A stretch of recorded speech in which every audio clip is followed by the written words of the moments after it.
All right, and we're live. This is Victor Coronado with ANTICONQUISTA. Good evening, folks. Please consider liking, sharing, subscribing, and passing the word along. Tonight, I have two of my favorite people, two guests from Orinoco Tribune. We have Saheli Chowdhury, and it's now. You said it's now Dr. Saheli, right?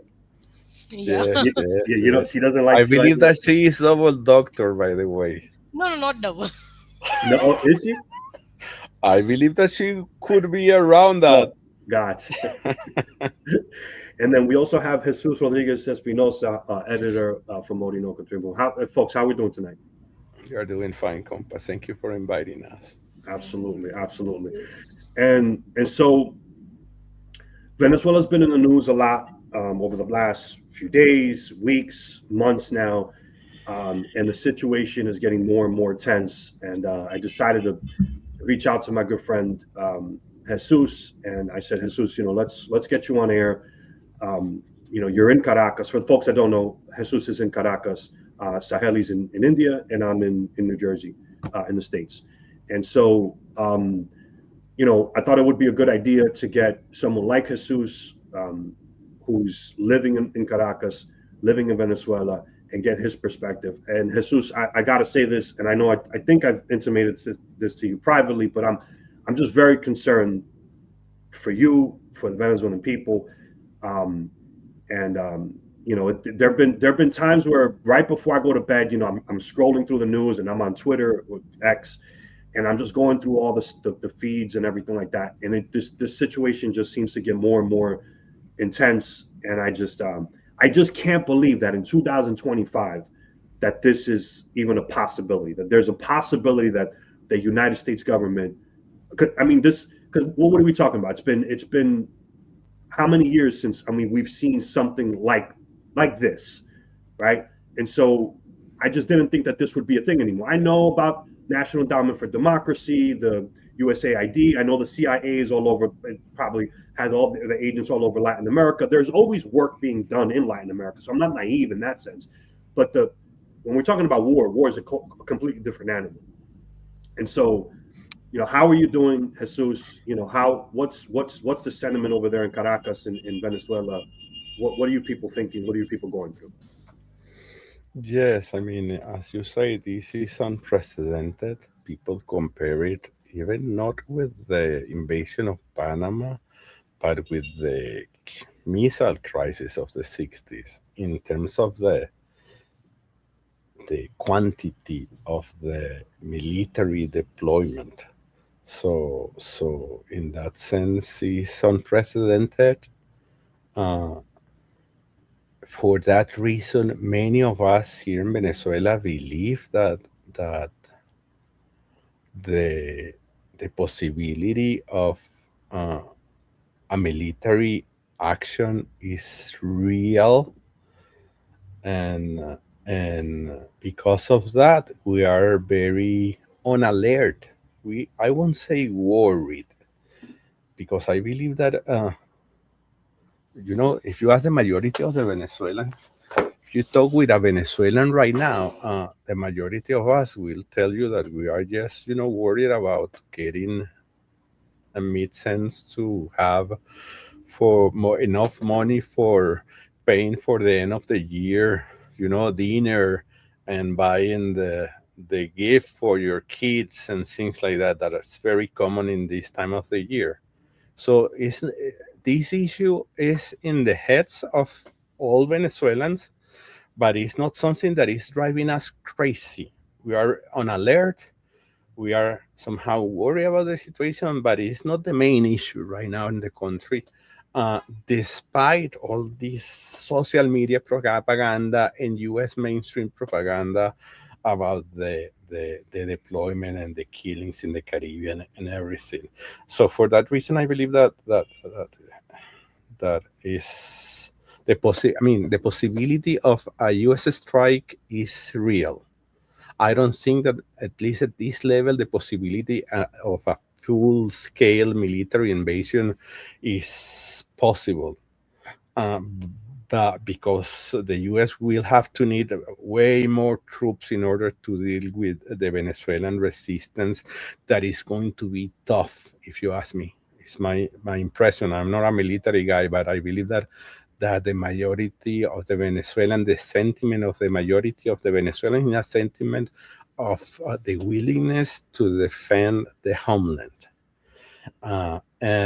So that possibility of military strikes is the one that concerns me the most, because it's something that might allow Trump to, use it as an excuse to say that he accomplished the mission and send the troops back home in the case that their goals are not reached, and they are not going to be reached because I mean, the goal is a coup d'etat, and that's not going to happen because the military in Venezuela is extremely united towards the idea of the Bolivarian Revolution and Chavismo and the support of the government. And an uprising, a social unrest is less possible because the far-right opposition in Venezuela is in the worst situation in decades, thanks to Maria Corina Machado, by the way. So that's my fast analysis about the situation. I'm not sure if Sahili want to add something about that, because she's not in Venezuela, but she is like almost a Venezuelan. No, I don't want to add anything to what is happening on it, but I do believe that yes, the possibility of strikes are real, and that's probably that is what is going to happen given what happened. No, in Iran. No, that is nowadays that is my example. That before striking Iran, there has been all this build up for weeks. Of course, there was already a war going on in the region, but there has been this build up for weeks that Iran is making nuclear weapons, Iran is building nuclear weapons, Iran is like a week away or something from striking whoever. And then, I mean, US. What bombers did they use? B-52, whatever, B-2, I don't know what bombers they use, but they B-52, I think. they used them to bomb 3 nuclear facilities. Okay, and they were like, I mean, civilian nuclear facilities, nuclear energy, but still they were bombed. And like that was, I think it is the first time that a nuclear facility has been bombed in the world. So until that, it was like hands off. Nuclear facilities were hands off because of the risks that are associated with it. So if that can happen, I believe that anything is possible. That's why I believe, in fact, I think it has been like sort of accepted by everyone that there will be strikes, okay, in Venezuela, some, okay, and then Trump will say, well, we have taken out the narco terrorists or something. It will be a face-saving solution for him, for the US government. So that's probably what is going to happen, because US just does not create a military buildup for no reason. It's now it's crossed 15,000 soldiers and 8 ships, nuclear-powered submarine, everything. So it's not for a show. But here's the thing. So even if they were to take out Maduro, right, or a couple, let's just talk about that one real quick. If they were to take out Maduro, it's not like who's going to govern. It's not like the right is going to govern. It's Chavi, or you would have probably a civil war. I don't like. So this idea that we're going to take out, the United States is going to take out Maduro, and all of a sudden we're going to have a government that's going to be friendly towards the United States. That's not really a thing. It's you're essentially what are you replacing that government with? It's Chavismo is still the most popular political force in Venezuela. So all right. So let's back up a little bit. I always think about, I like making these programs and thinking about trying to create evergreen programs. In other words, if a college student were to watch this 5 years from now, or a working class student in the United States, or a working class white person or African American person or Latin American, 5 years from now will to watch this and say, okay, what can I learn from this? So let's back up a little bit. Why is the United States targeting Venezuela? What they're telling folks is that Venezuela is a narco terrorist state. that there's no democracy in Venezuela, that Maduro's a communist dictator, and that people are oppressed in Venezuela, and so on and so forth. But what's the real reason why the United States is targeting Venezuela? I will just say one word before Yeah, Jesus will expand on it. I'll just say one word. Venezuela is one of the threats of good example. That's why they are trying to take it out. one of the three terrible examples. Threats Yeah. of good example. It's a threat of a good example. Right. Yes, yes. I usually elaborate a little bit around that idea, and that is one of the elements that I mentioned when I analyze the geopolitical reasons behind what is happening. And basically, I see three reasons. I mean, the first reason is the change in the geopolitical map of the world, not the region. And in that sense, the race of China, Russia, India, Turkey, South Africa, other countries, Brazil, in the world scene. I'm not going to mention BRIC because BRIC don't necessarily define what is happening, but it's a good example also. But that race of these new powers in the world scene have diminished the power of the U.S. And for that reason, the U.S., not Trump, the U.S. oligarchy, the strategies, the one that are thinking how to remain the empire, they are demanding for several years already that the U.S. look back to Latin America in order to secure what they call as their backyard. So they are trying to do that in order to secure the hemisphere and control it, and in that way expel somehow the penetration that, for example, China has. China is the first, the most important trading partner with all the Latin American countries, except for Colombia and Mexico. So that gives you an idea on how important China is in the equation. So that's like the first level of the geopolitical analysis. Behind that, you can see that, of course, controlling the hemisphere will allow them to control the natural resources. And that's the second level that I see in the geopolitical analysis. And in that geopolitical analysis, exactly that document is important. In that geopolitical analysis, I mean, the U.S. need not only the oil of Venezuela, the endless natural resources that they can put their hands on in the hemisphere, including water. So for that reason, I see it like the second level in the geopolitical analysis. And of course, what Zahiri just said is like what I consider is the third level, which is, getting rid of the bad example of Venezuela and also of Cuba and Nicaragua in the region. And the idea for many right-wingers that designed this document, these policies, is that if they get rid of Venezuela, they eventually are going to get rid of Cuba and Nicaragua.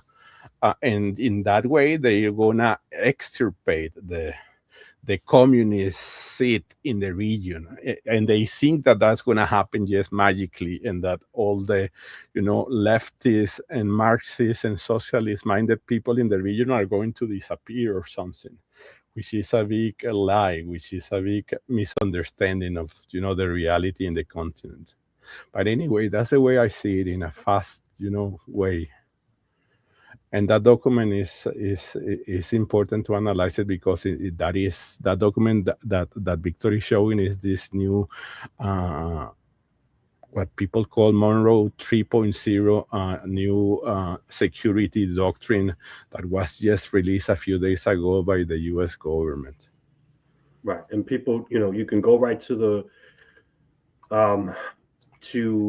White House .gov website to get access to it. It's a PDF document. I do definitely suggest folks to read it. And then they're explicit. They're very explicit about Latin America, and they go into detail. So if you go to page 15 of the document, Western Hemisphere, the Trump corollary to the Monroe Doctrine. Again, for folks, if you're not familiar with the Monroe Doctrine, it was invoked or created, 200, about 200 years ago, a little over 200 years ago, and essentially it was a doctrine that said along the lines of like, so we're not going to allow the Europeans to recolonize Latin America. We're here to protect you, Latin America. We're going to be the good guys, and essentially it was a way for the United States to use as a pretext to essentially meddle, invade, so on and so forth. And so, for folks, again, if you're not familiar with this history of, the United States in Latin America, like I would strongly suggest, just research it. I mean, we're now living in an age where everything's readily available to you online. You can research a lot of government documents. Be careful what you're sourcing, but the United States empire has never been a friend of Latin America. They've supported right-wing dictatorships. They've committed massive atrocities all over Latin America. The CIA has a sordid history in Latin America, and so essentially what this document is saying is like, hey, we kind of lost that. We kind of allowed, like, the last 20 something years or so, there's been, call it the pink tide, whatever you want to call it. There's been essentially a move towards independence and a move towards a progressive arc, a socialist arc all over Latin America. Sometimes you've had amazing successes and then defeats, but you're seeing this progressive arc and these movements in Latin America. And the United States they're essentially saying like, hey, what the heck happened here over the last 20 something years? Like, how did we allow this to happen? We can't allow this to happen. So in this document, I'll just read part of it. It says here, Western Hemisphere, this is again on page 15, part of the new national security strategy, Western Hemisphere, the Trump corollary to the Monroe Doctrine. After years of neglect, so there it is, after years of neglect, the United States will reassert and enforce the Monroe Doctrine to restore American preeminence in the Western Hemisphere and to protect our homeland and our access to key geographies throughout the region. Why am I accentuating that? Why am I highlighting? Because again, this is global capitalism. They want Venezuela sitting on 200 plus years of oil. There are amazing raw materials and natural resources all over Latin America, which the United States wants to control, and that's what this game is about. And I'll continue. We will deny non-hemispheric competitors, i.e., Russia, China, right, the ability to position forces or other threatening capabilities, or to own or control strategically vital assets in our hemisphere. This Trump corollary to the Monroe Doctrine is a common sense and potent restoration of American power and priorities consistent with American security interests.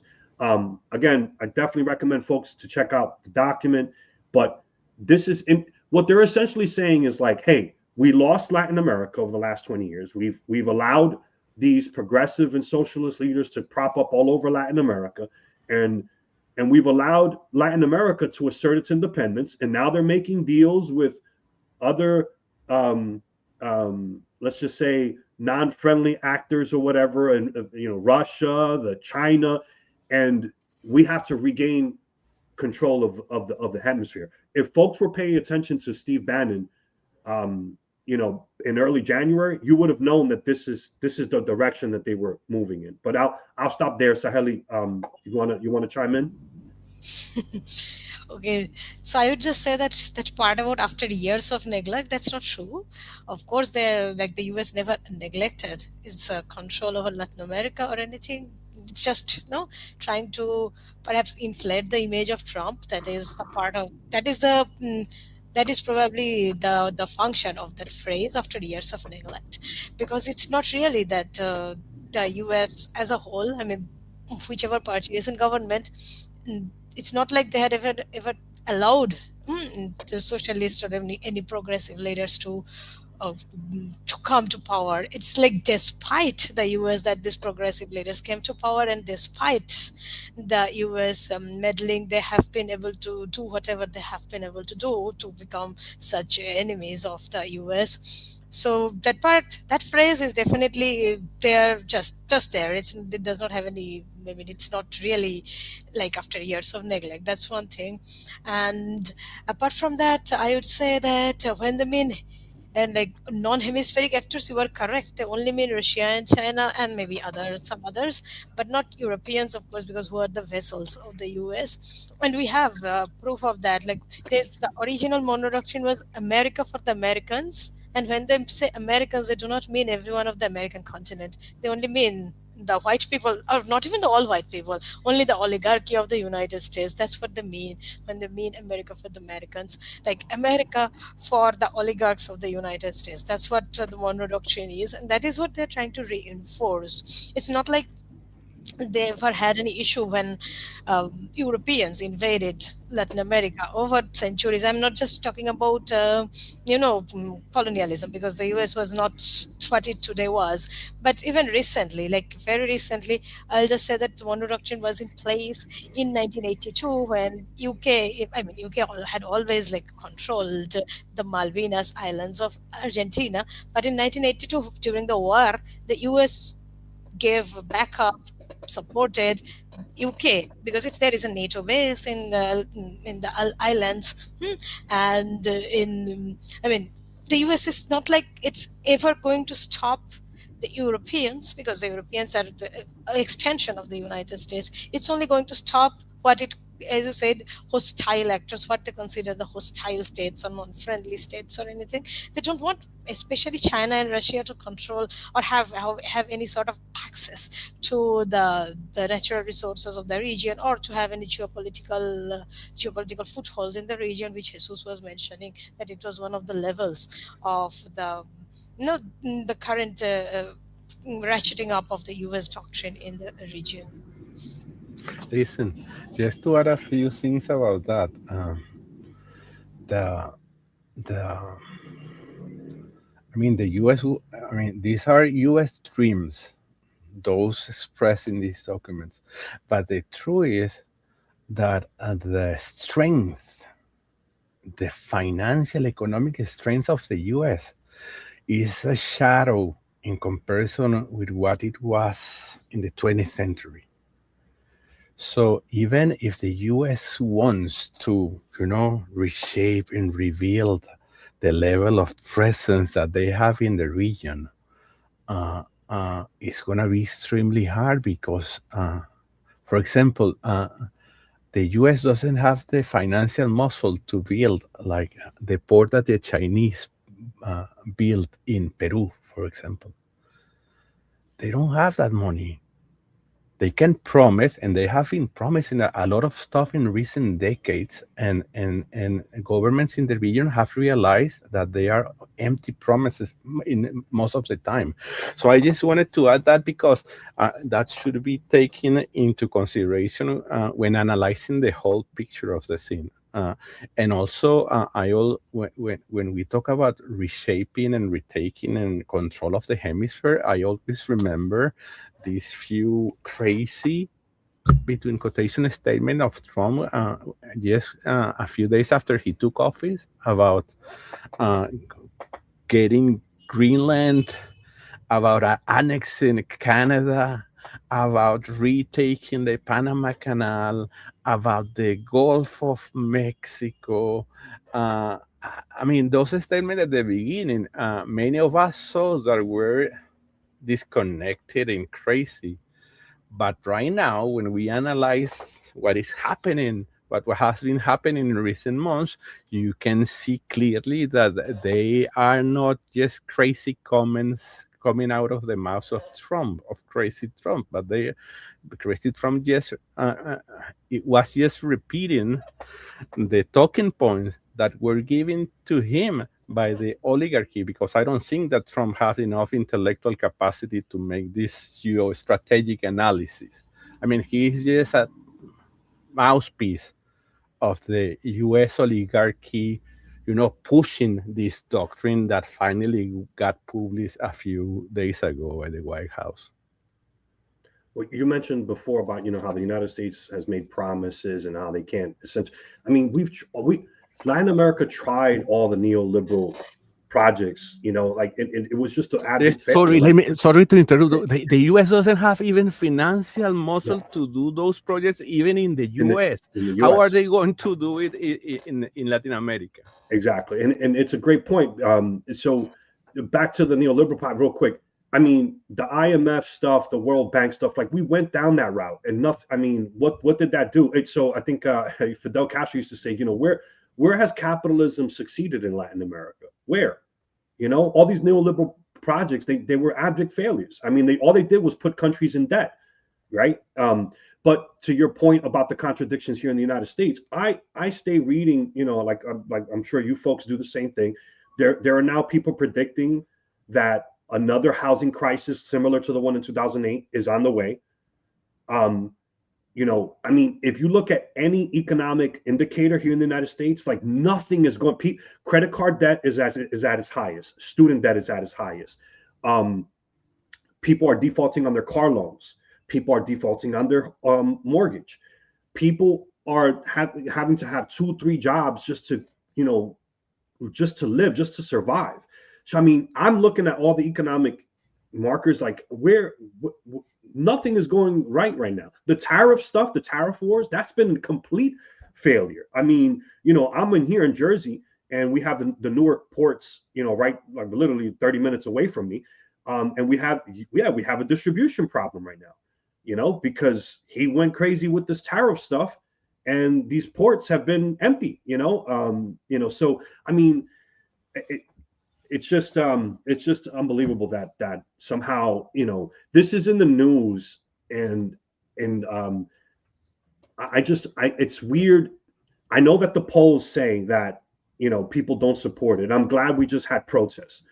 I'm still shocked that this is a thing, and I'm glad that we're seeing some traction about some of creating like an anti-war resistance movement, but I'm just like, I'm still shocked that this is even like on the table. I'm just, I shouldn't be, but it's just, again, it hasn't happened in such a long time. Anyways, so Jesus, I got a question for you, because again, I like to. There's always these misconceptions. So about Venezuela and Chavismo and what's happening over there. So I'll ask you, like, do you feel that you're oppressed? Do you feel like Venezuelans are oppressed? And what is Chavismo? And what has Chavismo done and accomplished in the last, 20, 25 years or so?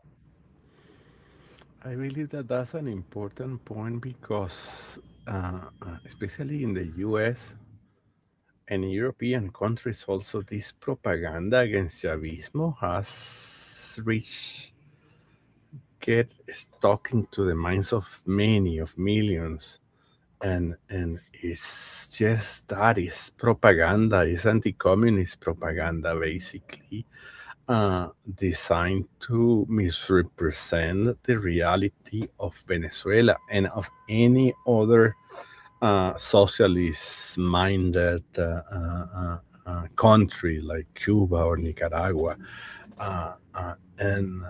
and the truth is that we are far from being the humanitarian. I mean, President Maduro is far from being the authoritarian dictator that they are claiming he is.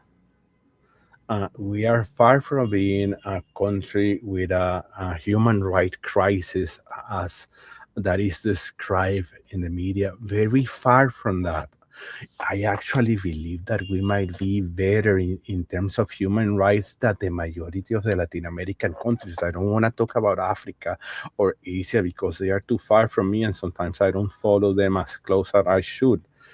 But I'm pretty sure that we are in better shape in terms of human rights than the majority of the countries in Latin America.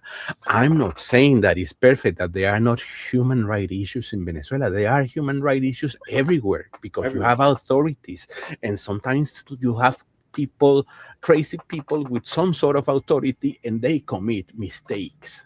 those things happen everywhere. Just like But we have to here in the United say States. It that happens it's here in the actually States. Yeah. happening everywhere, and to say, but to say that it is a part of the structure of the nature of the Chavista and the Bolivarian revolution is a big lie, because it actually is the opposite. So I mean, I just want to, I know that it's very complicated to get into the minds of people that really believe that there is a dictatorship here in Venezuela, but we are far from being a dictatorship. We are far from being a failed state, which is another lie that they say. They try to say that Venezuela is a failed state, and for that reason they need to launch a humanitarian invasion to protect the Venezuelans. I mean, many people forget about those things, but like 5 or 6 years ago, less than that, I mean, like 3 or 4 years ago, that's what they were talking about against Venezuela. And that's another lie also, because as you can see, the state, the Venezuelan state and the Venezuelan government has a very good control of what happened within the country, despite many attempts to try to dismember Venezuela, to diminish the weight of the state because of the sanctions. I mean, we have also talked about the sanctions, because Venezuela has been facing sanctions since 2015, 2016. In 2015, Obama signed this executive order declaring Venezuela an extraordinary threat to the U.S. security. And since then, all the legal framework for the sanctions and the blockade of Venezuela was launched.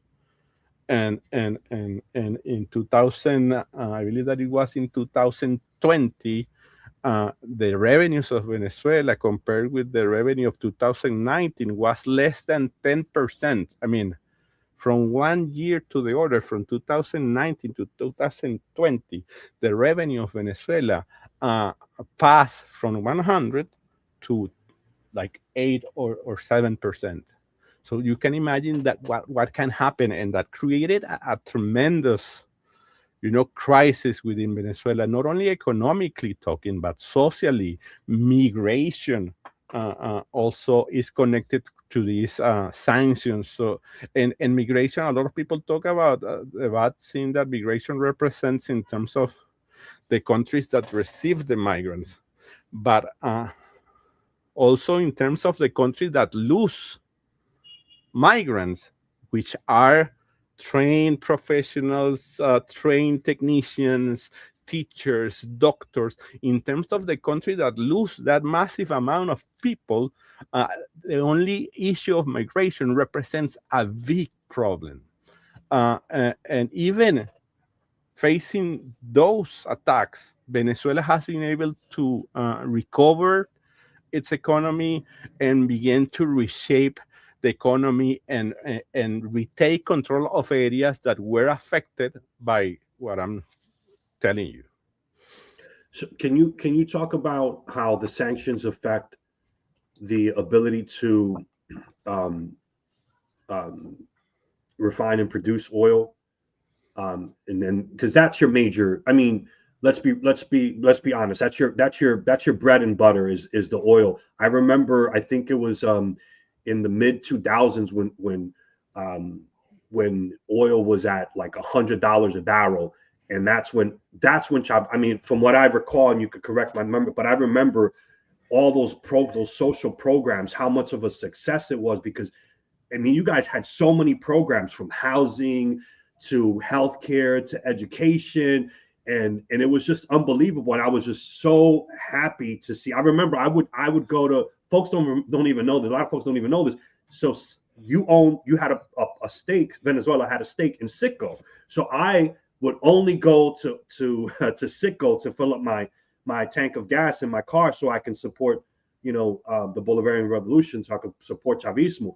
And so how have sanctions affected the ability of your government and your or your the state to be able to produce oil, and so, because that's your bread and butter. And so if we were to have two things, have the sanctions lifted and have oil selling at a decent price, again, the economy of Venezuela would be a lot different. And by the way, the reason why I mentioned the price of oil is I'm convinced that the United States is involved with a lot of manipulation in the markets.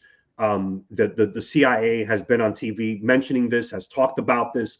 Why would a CIA agent who's involved, who's supposed to be focusing on intelligence, why would they be on Fox News talking about the price of oil, and then Russia and Venezuela, which that's been a thing. So, anyways, I'll get off of that one. But again, let's go back to the question: how have sanctions affected your country's ability to refine and produce oil? The main target of sanctions is actually the oil industry. I mean, we have like almost 1,000 or a little bit more than 1,000 sanctions, and like 90 or 95% of them are especially designed to boycott, to locate the oil industry in Venezuela. And for that reason is that the income fell the way I just told you.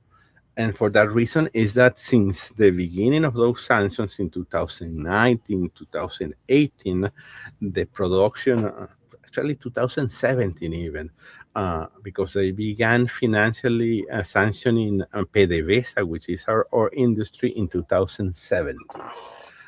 But we suffered terrible, and we are still suffering terrible shortages of fuel in Venezuela, of gasoline for the car, gas for the cars, and for the trucks and everything.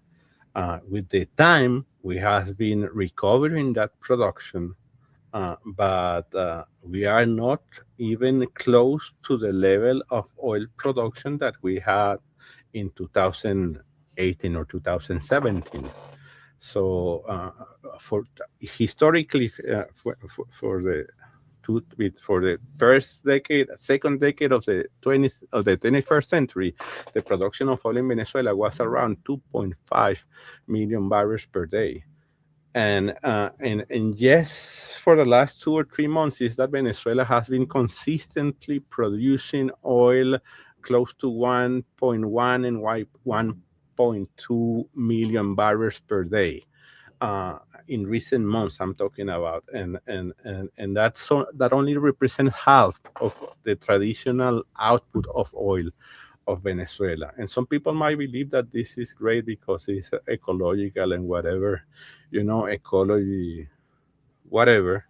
But I always say that Venezuela didn't design to be an oil producing country. That was imposed by the U.S. on Venezuela. But anyway, I mean, with the help of Russia, with the help of China, with the help of India and Iran, we have been able to recover the oil industry, and that has helped also in the recovery of the economy. And it's important to say that since 2018, President Maduro took important economic decisions that allow us to reach economic growth since 2020.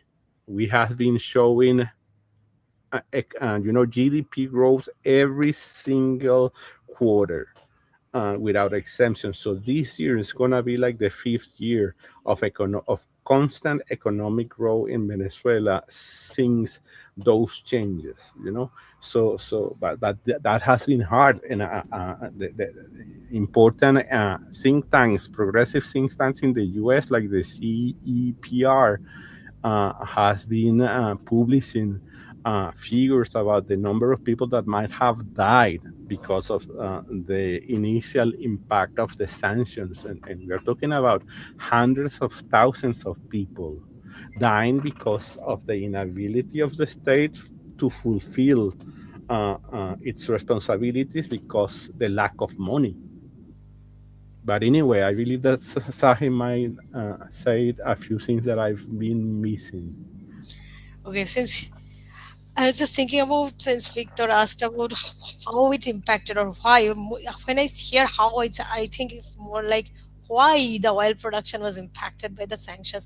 Not even the marketing, which is like cutting off the Venezuelan mm, oil industry from the world, but also the production, because there is something Jesus mentioned, which is very important. Venezuela did not become an oil producing country of its own. It was imposed 100 years ago by the US itself, by Standard Oil at that time, which is now sort of ExxonMobil. So, and all the oil industry, I mean the industry, the engineering, it's US. Like the oil industry of Venezuela was created by the US. It was US engineering, not just engineers, but also the all the parts and everything, the oil industry, entire oil industry, starting from production, like extraction, to the refineries, all of them were created by the US. So all the material, like all the engineering material, everything, the construction material, everything came from the US. And it was like until the early 21st century that it was like that. So when the sanctions came, mm, you see, like you, my Victor, you were in the oil industry, you would know this, or you've said the gas industry, whatever, it's the same thing. So you know this, that there are things like of small things, like of maybe a cooling fan, or maybe a very small things like a pipe or something. If that goes out of order, an entire unit goes out of order until and unless you can repair it, right? Venezuela could not access those spare parts because of the sanctions. Like 90% of the sanctions, there are, I think there are 1027 unilateral coercive measures, let's call them by their real name, against Venezuela. And 90% of them are designed to destroy the oil industry. So Venezuela was cut off from accessing the spare parts, even pumps, even that fans or things like that, from not just the US market but also the European markets. So Venezuela could not access the spare parts. So when something went out of order, an entire unit went out of order, and there would be no production. And that is exactly what happened during the first few months, or not just months, the years of the oil sanctions. In fact, they were called the oil sanctions because they were designed to destroy the oil industry and thus make the Venezuelan economy scream, just like, I'm thinking of making the Chilean economy scream of the 20th century. So that was what impacted the oil production. The oil production was destroyed because of that, because of the unilateral coercive measures that did not allow Venezuela to produce, that did not allow Venezuela to have access to technology, basically. And currently, I'll give you figures. Currently, Venezuela is losing $30 billion per year because of, only from the oil industry, because from 2 or more than 2 billion, mm, 2 million barrels per day, it is now close to 1 million barrels per day, so it's half. So when it's at the current market prices, and thinking of like a $60 profit margin, you include production costs, include inflation, everything, it's like 30 billion per year. So imagine if a government loses, and it was its main revenue.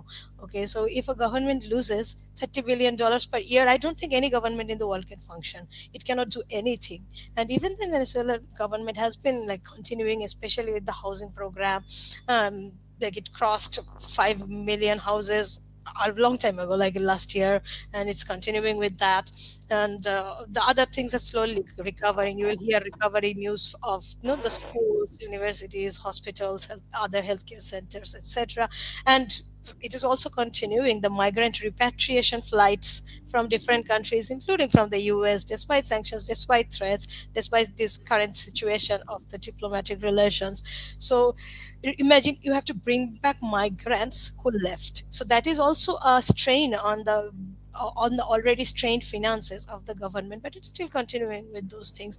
I believe that human rights is not just, what people believe are human rights. These are human rights, like, mm, education, healthcare, mm, welfare of the people. These are the human rights, and that is, our government is trying to manage all that despite all the attempts to suffocate it. So I would say that the human rights are not really threatened overall in Venezuela. Let me add something about Citgo that you mentioned, Victor.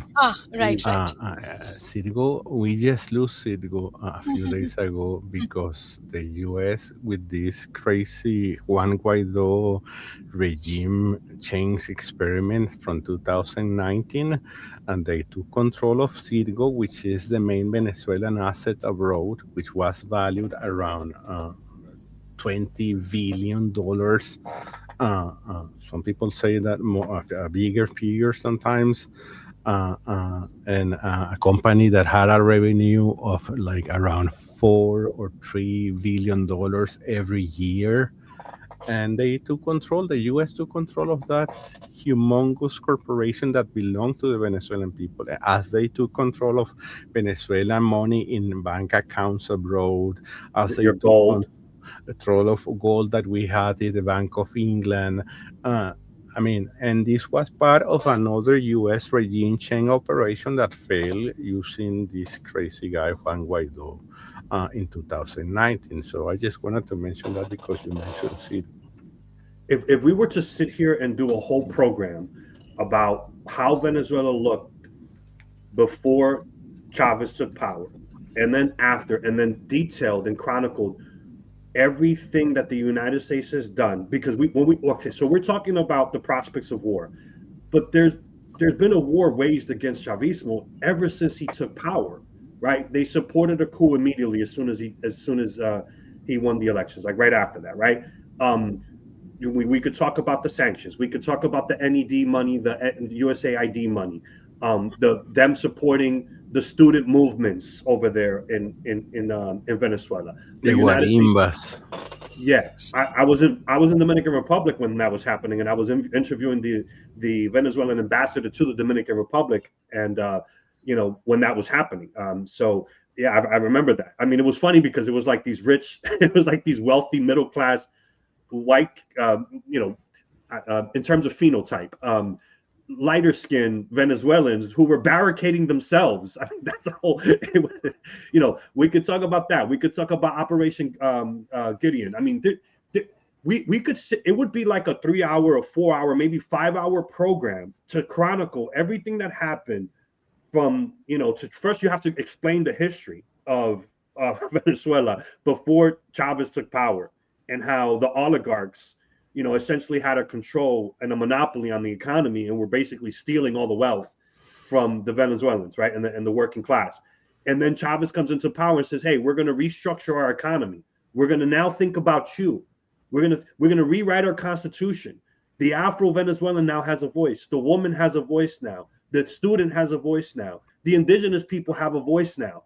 And I mean, we could see it.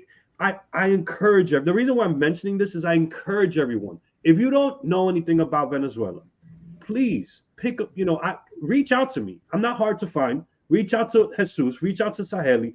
We can give you very good resources about, I post some of the stuff on my Facebook. We try to do what we can here at ANTICONQUISTA.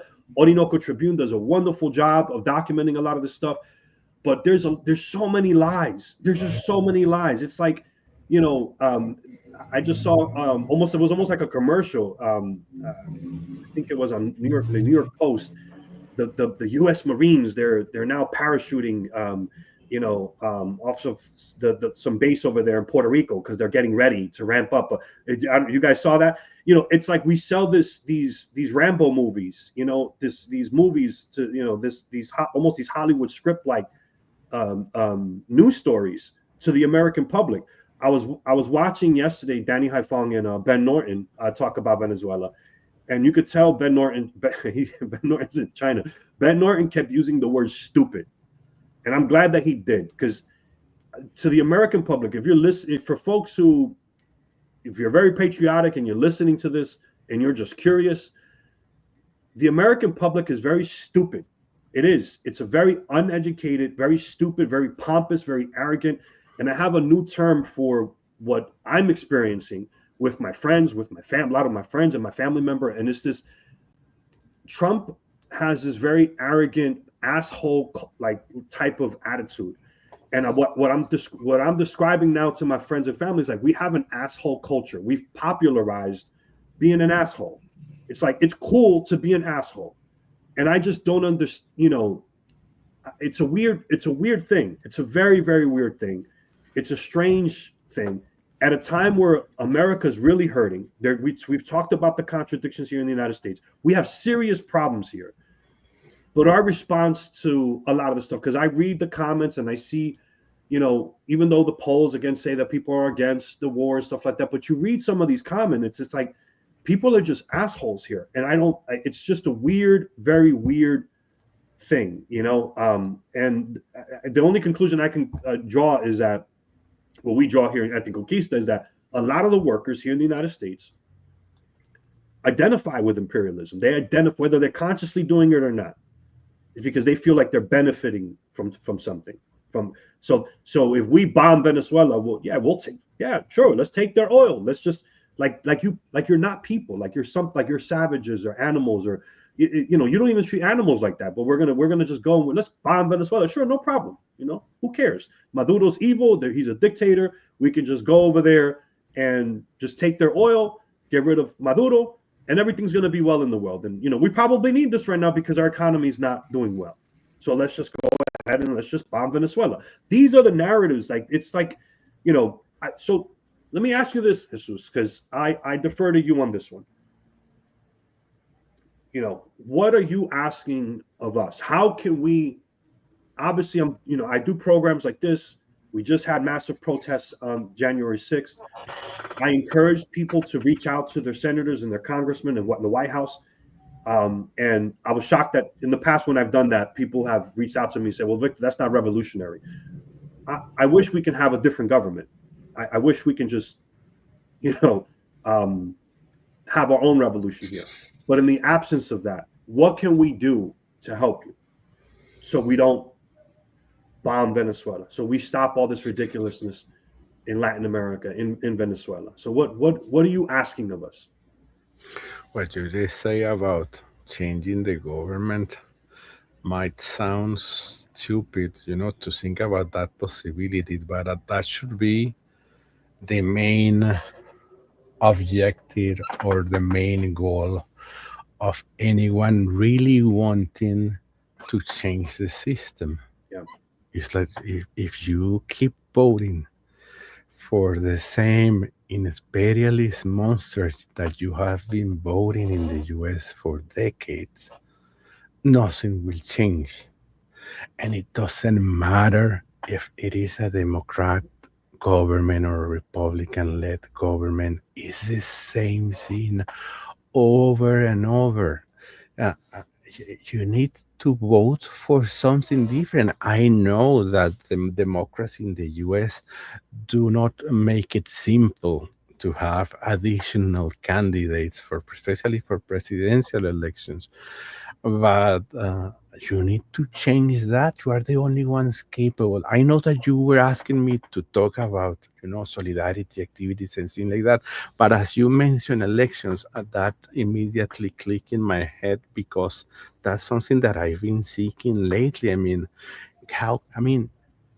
you just cannot blame Trump of what is happening right now in Venezuela, because this is an imperialist strategy that goes beyond Trump. If Trump was not there, any other monster politician, US politician, will do it, disregarding what political party he represents. So in that sense, I just beg people in the US to begin thinking right and vote for the right people. But now going to the polite part of the question, go ahead. No, yo te iba a decir que we have a problem here, though, in the United States, is that I tell this story when I went to Dominican Republic I think I was there in 2006. I always forget the year, whether it was I think it was 2006, and I was organizing, and I love telling the story because it just made me realize, like, just like to be able to contrast the differences. And I remember being in the Dominican Republic and organizing, and I saw all this anti-imperialist propaganda everywhere. And I remember going to people's homes, and I would see Fidel Castro on the walls and Hugo Chavez on the wall. And lo que te estoy diciendo que había una cultura. There was a revolutionary culture in the Dominican Republic. So when I finally saw what was happening all over Latin America, when we started getting victories, like in Bolivia and Nicaragua again, in Ecuador with Rafael Correa, like, that didn't surprise me, because I knew that our people have this revolutionary consciousness. We've been fight. We yearn to be independent. We fight. We have, you know, is it where to we want to be? No, pero que hay una conciencia ahí, that there's a consciousness there, a revolutionary, I would say, progressive revolutionary consciousness in Latin America, in the Caribbean, that exists. Yes. Here, it's we're in a right-wing country. This is a right-wing. This is not even a country that, in a classical sense, it's an empire, and we have two political parties that are essentially doing the bidding of, all these corporations, all these oligarchs, and it's a different animal altogether. And so I hear what you're saying, and I don't disagree with it, but we can't even win a school board election here in the United States. We can't even win a city council election. We don't have, so you have these examples of quote unquote democratic socialists, that, they throw that name, the socialist part in there, right? But what are we talking about? So it's a very complex, but I agree with you, mi hermano. I agree with you, we have to build a movement here. We have to do something, because Yes. it's required of us. It's required, and I just never, I've been so excited over the last 25 years to see everything's happening in Latin America. Like I said, there's been some defeats. What just happened in Bolivia hurts my soul. And Honduras also. También Honduras. Yep. When we know that the United States was involved with meddling over there, Trump directly. I never thought that the military option would once again be back on the table. It is, because I tell people there's a difference between. I have a lot of confidence that you Chavistas can navigate the CIA. Not that I want them there, but that you guys can navigate that, and the National Endowment for Democracy and the USAID and whatever other things they throw at you. But when you have the military, 50,000 military personnel sitting in, at your front doorstep, that's a whole different animal. That's different. Pero nada. Okay, so continue. Yes, going back to the solidarity part of the question. I Yeah. mean, I believe that people in the US should keep doing what you are doing and what many other people, good people in the US has been doing in recent weeks. These demonstrations that has been happening in support of Venezuela are important, disregarding the organizations that are, making them happen. I mean, you just have to rely on anything that is available in order to make people understand that the whole military operation against Venezuela is wrong and it's not a war on drugs operation, and it's not against human rights. I mean, for human rights and democracy in Venezuela. I mean, at least that's the good side of organizing events like that, and those things need to happen more intensively because they are tremendous lies. I mean, and just make to justify an invasion of a country. But you should also try to do this initiative, sending letters to the, Congress people and the alder people and any politician around. But I also say that people should be more active on social media, criticizing all those crazy, weird news pieces from mainstream media, writing lies about Venezuela. So people need to be more active. If you don't have the capacity of change the political structure in the U.S., at least take advantage of the few facilities that are there. Even using social media platforms to try to show this content, to try to show your rejection. I know that sometimes that's a problem in the U.S. People can get canceled or even followed and prosecuted or in jail for writing what they think. So we know that those things happen in U.S. democracy. So, but anyway, I mean, those things that can be done. Also doing this solidarity, international militia campaigns that has been done in Uruguay or Brazil and other countries in the region are important for us in Venezuela, because those campaigns raise our spirit here in Venezuela, but also they show right wingers here and all over the world that there's people willing to come to Venezuela to defend Venezuela in the case of a military invasion or something like that. Also, I read something by our friend Joe Emesberger from Canada talking about BDS initiatives similar to those launched against Israel Zionism. I mean, he was raising the possibility of doing something similar to that against companies with clear hands on this latest, tirade against Venezuela, trying to boycott and sanction and divest uh, uh, uh, uh, these corporations that are pushing for these, events to happen. So those are the things that I believe that people can do to try to change a little bit the analysis. Maybe I'm missing something, Sahi. No, you have covered overall everything. I would just say that uh, there is also a huge information war because of which we are here.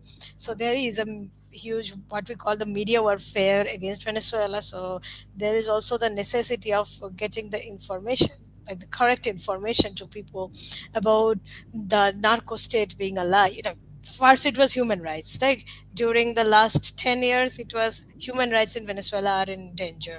Now it is that Venezuela is a narco state um, and is exporting drugs to the US, which is killing people. Fentanyl, Oh yes, Venezuela actually. does not produce fentanyl. Anyway, yes, but yes, it has been said that Venezuela is apparently exporting fentanyl to the US. Venezuela does not even produce fentanyl for medical use. They It don't even claims. produce cocaine. By the way, so I don't mean to interrupt, but I will for just a second.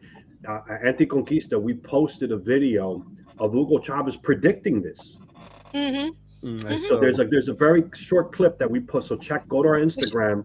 I think even on our Facebook and our he X, said.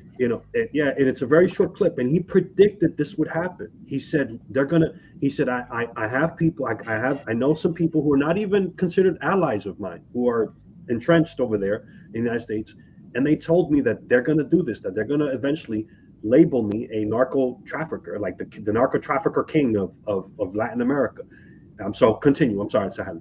Okay, no, no, it's fine. So this narco state of Venezuela or Venezuela exporting fentanyl or cocaine, none of which Venezuela produces. Like fentanyl for medical use, Venezuela does not produce, and cocaine it never produced. So what I was going to say is it is the same as the weapons of mass destruction of Iraq. I remember I was a child at that time, but I remember all the propaganda at that I was time. a child too then. No, you were. I was a young adult, and they wanted to force us. I was working at Best Buy, and they wanted to force us to wear American flag lapels, and I refused to wear one. And they said, "Well, you don't support this war," and I said, "No, it's based off on a bunch of lies." And then years later, It those same people was. came to said, "Hey, Vic, I'm sorry. I'm sorry." And I said, "You people are idiots. You people just believe everything that they tell you." But anyways, but yeah, Okay. At least they were sorry. The journalists who a few people. There were like one or two people that came up to me and said, "Hey, you were right, and I'm sorry." The rest, yeah, I got it. So the journalists who wrote those stories, they're not even journalists. We call them stenographers for the empire. So those stenographers for the empire who wrote and published those stories, they are not sorry because of that. Some of them are even boast that they did it. So it is the same people now, the same outlets now who are continuing with the drug trafficking stories. Even like mainstream media like New York Times, which at the time published story after story about the weapons of mass destruction that Iraq did not have. So in the same way, when they write that okay, Trump is they said Trump or the Trump administration government is carrying out extrajudicial killings in the Caribbean, in the Pacific by targeting boats, claiming that the boats carried drugs. So they are saying that they're saying those are like murders, or those are not authorized by Congress, so those are war crimes. But they never say that Venezuela is not a narco state. That in all probability, those boats were just fishing boats. They were just fisher people who were killed, mm, claiming that they were drug traffickers, and that Venezuela does not produce drugs or Venezuela does not export drugs. These things are not said in mainstream media, even in those stories that seem to support or seem to align with the Venezuelan narrative. Even those do not say the right thing.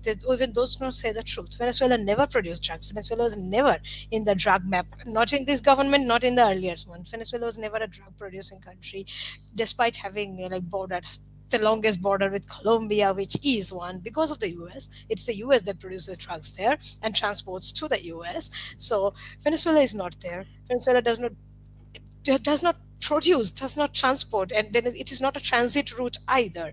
And this truth needs to reach the people, that Venezuela has nothing to do with drugs in the US, that this is exactly the same story from 20 years ago, more than 20 years ago, being repeated. Like that, I mean, I call it the new weapons of mass destruction story. So this new weapons of mass destruction story is being repeated, and people who are young people, or even people who at that time were older and should know better, I don't understand why they fall to this propaganda once again. So the task that you ask, that what can we do? Just take the information to the people, and I believe that people can decide after that.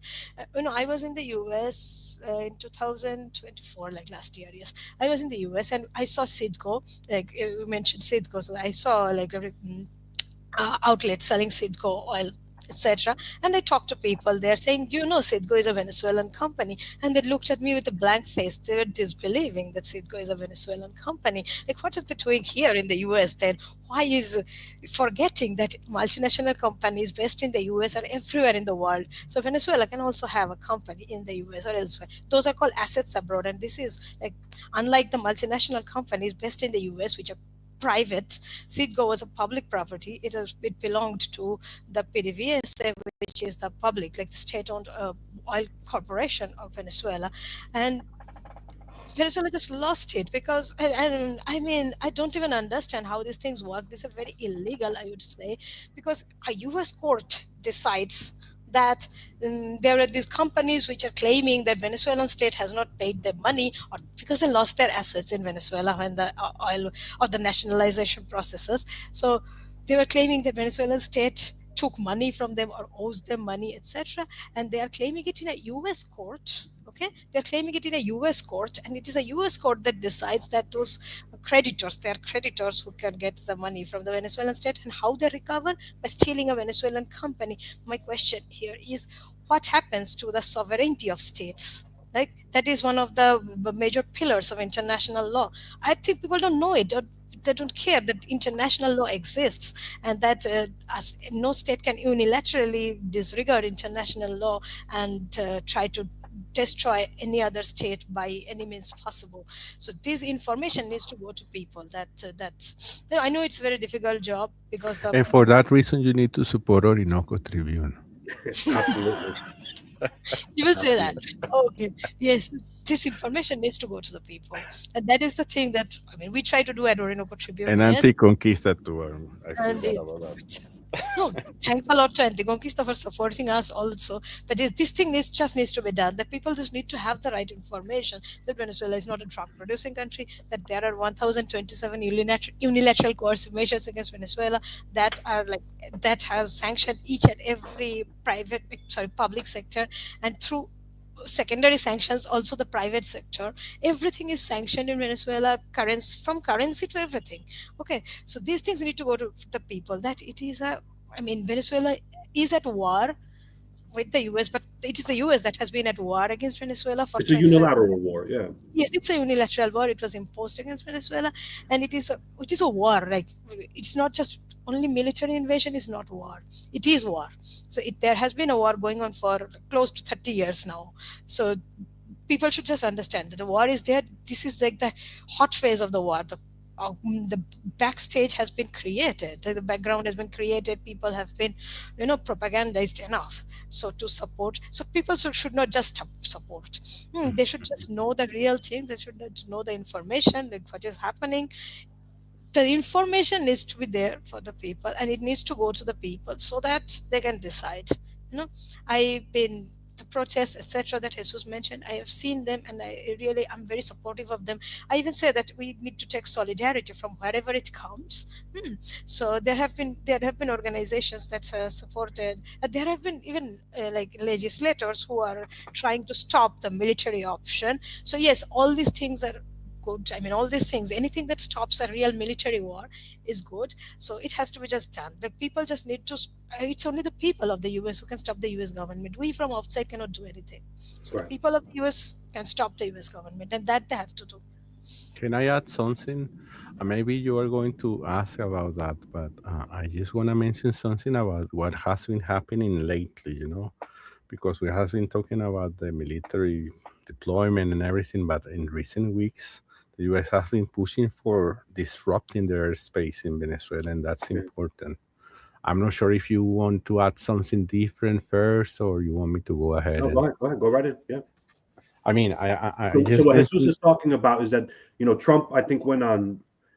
It wasn't Twitter or X. It was Truth Social, whatever that thing is, and Mhm. he essentially said, we he declared that that the United States was going to shut down the aerospace of Venezuela. That King, I hate to use that term because everybody's using that. That's a liberal thing, but the Yes. Emperor Trump had decided that that's it. He's going to close down the aerospace of Venezuela. So I'll let you take it from there, Jesus. Yes, yes. And a few days before that, the Federal Aviation Administration issued a warning for international airlines to use extreme caution while flying uh, over the Venezuelan information aviation controlled region. There are regions in commercial aviation that are controlled by countries, and Venezuela has its own. And the FAA sent this alert, and that created an initial disruption when many airlines were decided to suspend a few flights.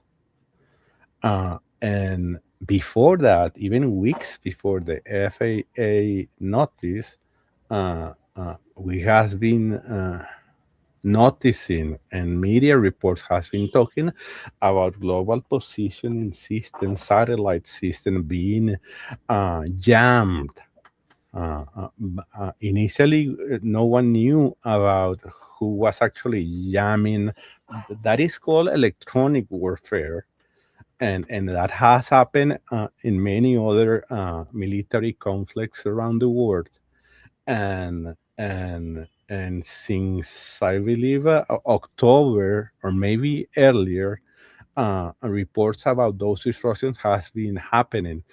At the beginning, they began in the east side of Venezuela near Trinidad and Tobago, but in recent months has been happening all over the country, and that creates a lot of disruption also in air trafficking. And some airlines decided to suspend a few flights because of the that FAA notice, and and and and then a few later came Trump with that crazy tweet, crazy social media post that you said that you mentioned, in order to try to make things worse. Actually, uh, uh, the Venezuelan government revoked the rights of flying to Venezuela to six of these airlines that initially suspend their flights unilaterally from Venezuela to Europe. Most of the routes that got affected were routes from Venezuela to Europe. Mhm. And despite that, this is a piece that we wrote yesterday. Last week, 1,000 Venezuelans arrived to Venezuela. Venezuelan migrants, I mean, from the U.S. Uh, uh, and even the U.S. requested Venezuelan authorization to make those, flights happen. So that's the contradiction, that you can see everywhere in the U.S. foreign policy. The same contradiction that you can see with that pardon to Juan Orlando Hernandez is the name of the president of Honduras that was pardoned by Trump, being a convicted drug trafficker. But anyway, going back, I don't want to divert to that, but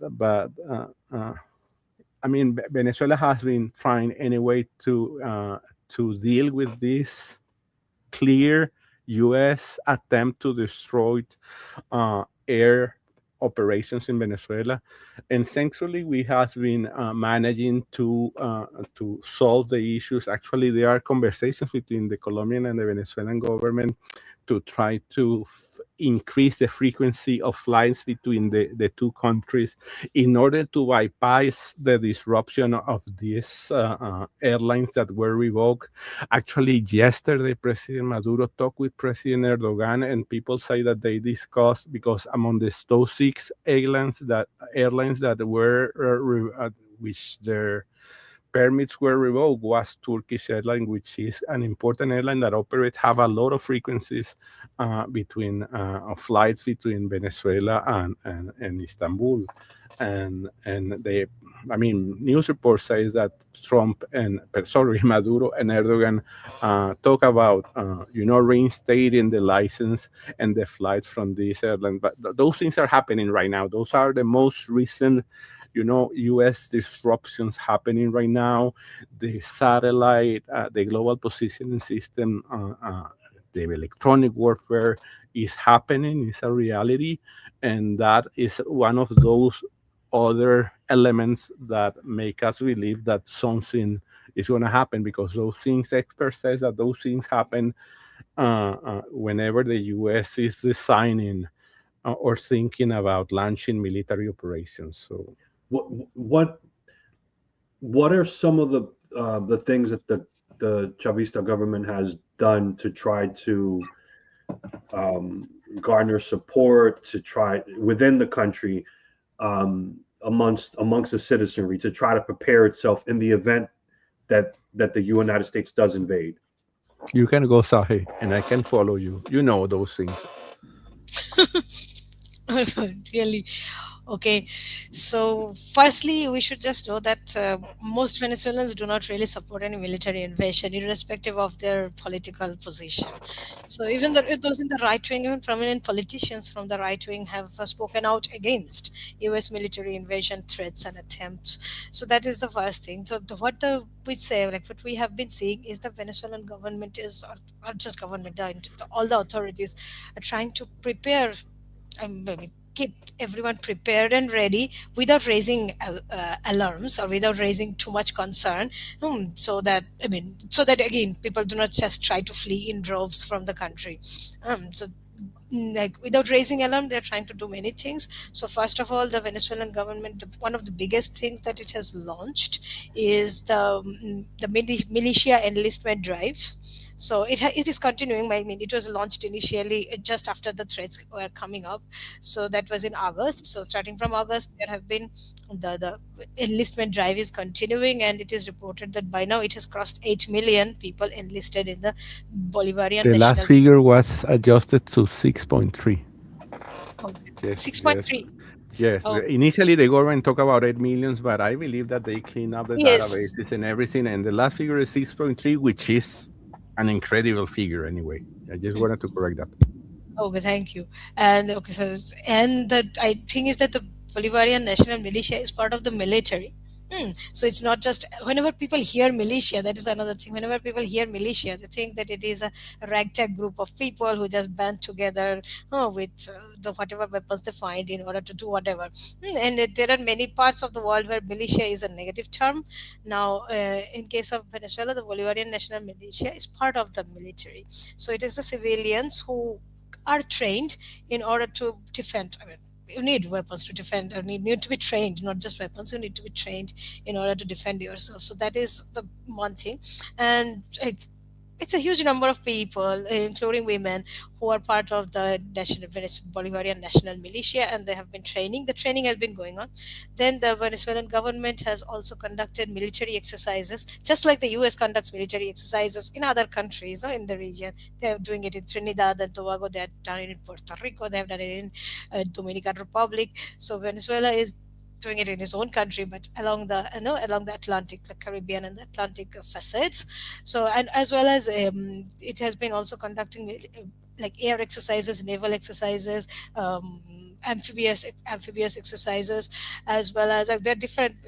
It has military exercises are conducted every year. So this time it is just being like getting ready for any like countering any sort of military invasion. And it has also like the military has also gone into the communes, and I mean in the neighborhoods.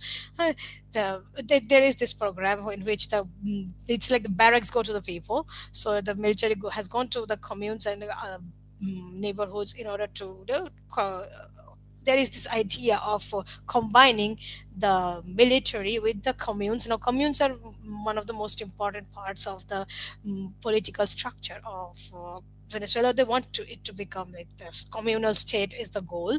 So the idea is to fuse the militia. It has been like it is going on, the fusion of the militia with the communes, the fusion of the military with the communes, so that the entire state, all the people of the country are prepared for a defense, an eventual defense of the homeland if a war really comes. It is this doctrine of war of all the people, like war of all people.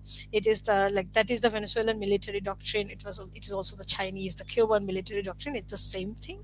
So they are just trying to prepare the people for everything. Venezuela has also conducted, I think, not electronic warfare, but how to counter an electronic warfare. So exercises to counter electronic warfare is also being conducted. We are not always given all the information. Like most of this information is not out there really. We just have the overall picture with us, that it's just getting ready to do all these things. But at the same time, I mean, I believe that diplomatic. It's also trying to uh, lower the tensions diplomatically. Venezuela has also spoken out a lot at the United Nations, at the General Assembly, condemning the US aggression, condemning the sanctions, because they also remain, and their numbers keep on increasing, and that is also war. The unilateral coercive measures are war. So Venezuela has condemned those, and it's just trying to do what I was just saying that the people in the US, or the our media in the US should do. They're trying to inform everyone. So you put the record at the United Nations. You just maintain a record of all these things, so that it remains on record and people can know, like all the states, all the countries which are not with the US or which do not really want a war in Venezuela or in their own countries, they can know what exactly is happening, so that we get solidarity and support from that side also, like international diplomatic solidarity and support. That is Venezuela, something that Venezuela has been doing Let me forever. say something. Okay, I will say. You already have said everything. Really, no, there are things that you will say. Okay. But and within the country, it is also trying to maintain the Christmas spirit, because in Venezuela Christmas starts from October, and it is there, so it has to continue. It has to maintain the commercial transactions and all, because this is the time when I would say small businesses, etc., make the most of their money. So, and also people spend their money, people spend time with the people, their own people travel, etc. So the government is trying to balance so that this also continues. It's not like we are in a state of war, so we will just focus on war and not on other things. So the Christmas period, the people's general like daily lives continuing as usual despite the threats of invasion. So it's just trying to balance all these things. It's a lot of things going on at the same time. Now Jesus wants to say something, so I'll stop. And real quick, there's also the I Maduro will say song. thank Have you, you seen the guys. Maduro song? What do you guys call it? That new song? That's hilarious. That's funny. Peace now. I believe that's Peace it. now. Yeah, yeah. You can find it in Spotify already. So Spotify already has it. Yes. Oh, man, But I anyway, laugh when I just wanted. un Go ahead, compañero go ahead. me lo envió como por una caricatura. It's like a character. It's like a cartoon. Yes. If I find it, I'm gonna post it. I'm gonna play it. It's funny. Anyway, I just wanted to add to what Sahili said that was very complete. That sometimes people outside the U.S. think that when we say that we are not alarmed, that means that we are not informed. And there's a difference, because people believe that, especially those that are not connections or direct information about Venezuela, they believe that maybe the government is not informing the people about what is happening, and for that reason, people are not in a state of crisis because of U.S. threats. You know what I mean? So I just have to say that what is happening is that the government has been informing everyone up to the minute about what is happening. Of course, there should be some information that cannot be shared because we are talking about defense and military and things like that.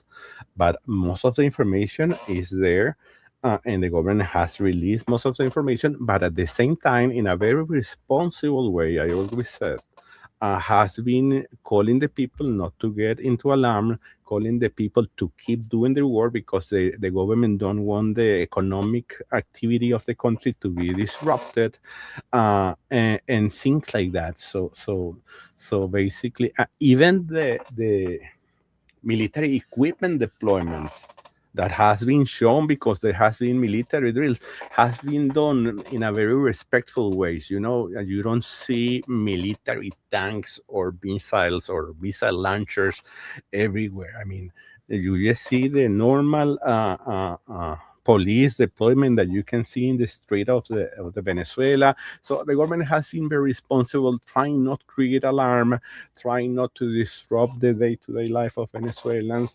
basically under what Sahili just explained. So I just wanted to add that.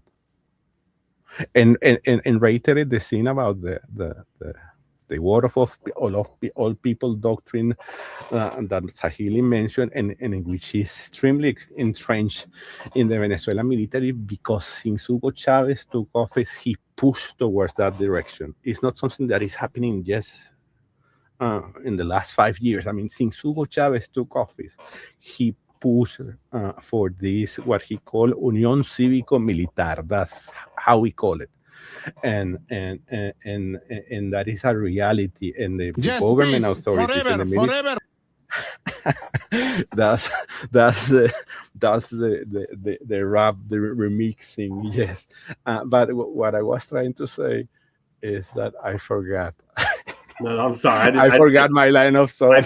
I pressed the button by mistake, and but what you were saying. Well, let's remind folks, and for folks who don't know, again, Chavez, his background, is that of a working class, but also. I was sorry. I remember what I wanted to say is that the last thing that I wanted to mention about this is that we have been talking about transitioning from peaceful struggle to armed struggle, and also within that transitioning to a scenario of armed struggle, we are talking about a long, prolonged resistance strategy, which has been translated by mainstream media by a guerrilla warfare strategy, which is pretty similar, I believe, and that's the whole scenario. And going back to a question that you made that I believe that we didn't answer completely, is that there is no possibility for right-wingers to take control of Venezuela because Chavismo is extremely strong. I mean, despite all these situations that we have facing in recent years, all these attacks, Chavismo is the strongest forces in Venezuela. It has been affected, but the right wingers are in worse shape than us, right, because all the mistake that they have committed. So that's what I wanted to add. And they have to rely on all this propaganda. They have to rely on the U.S.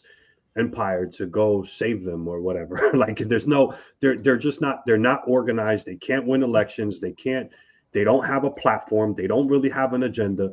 I saw did you folks see the Maria Corina Machado? Pardon me for sounding a little graphic here, but she was almost having orgasms as she was explaining her vision for Venezuela, that she was pretty much saying to was it the World Economic Forum that she was pretty much saying, if you come to Venezuela, again, I'm basically saying, in different words, if you come to Venezuela, we're going to allow you to rape Venezuela. It's going to be a free-for-all for all you globalists, all you global capitalists, all you, you can come here and you can rape our country, and we're going to allow you to rape our country. It's going to be wonderful for business, for big business. And of course, we know what the deal is with that. That in Venezuela, there's you have oligarchs who just they wanted to be like what it was before Chavez, right? Exactly. And let's can we talk about that a little bit? Like, so do you guys have time? You have a couple minutes still? Yes, of Okay. course, of Okay. course. I believe So that so maybe Sahi no, because she's in the other side of the world. But let us know, Sahi. no, she's free. It's my She's good. I morning. asked her already. It's my Okay. morning, and I have a holiday today And she has because a we holiday. work. Oh, that's Yeah, great. I didn't know that.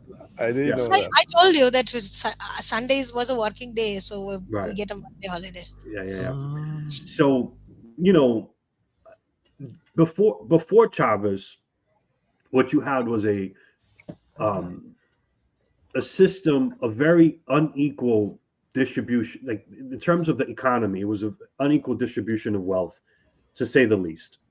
You had a very strong, well organized at the time. It was somewhat, I guess. You could give more history on that.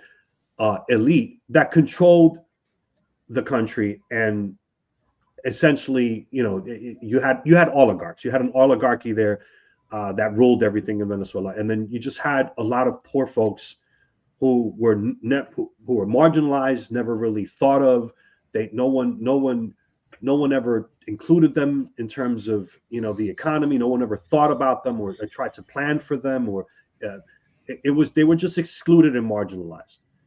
And a guy by the name of Hugo Chavez, who was a military guy, uh, comes and I won't talk about the failed coup attempt, but that's part of the history.